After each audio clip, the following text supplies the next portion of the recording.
Évangile selon Marc, chapitre 4, passage 1, la parabole du semeur.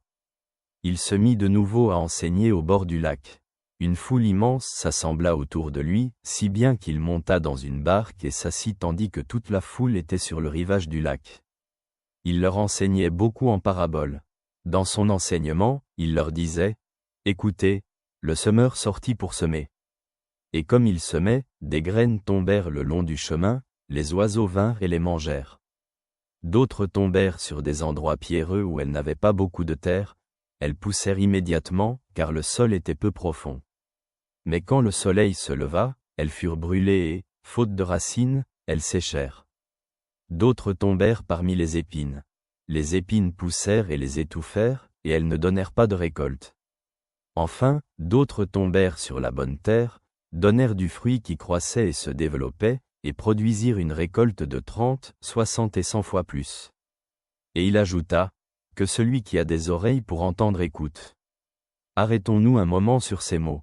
Dans la parabole du semeur, Jésus utilise l'image simple d'un agriculteur semant des graines pour expliquer les différentes réactions des gens à son enseignement. Les graines qui tombent sur le chemin, le sol pierreux, parmi les épines et sur la bonne terre symbolisent les différents états du cœur humain et la manière dont ils reçoivent la parole de Dieu.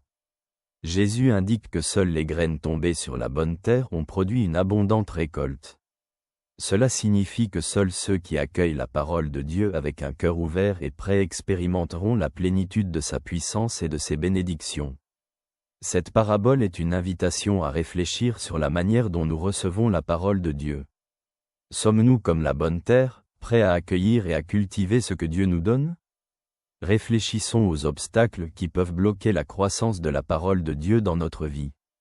Est-ce la dureté du cœur, le manque de profondeur spirituelle, ou les préoccupations de ce monde?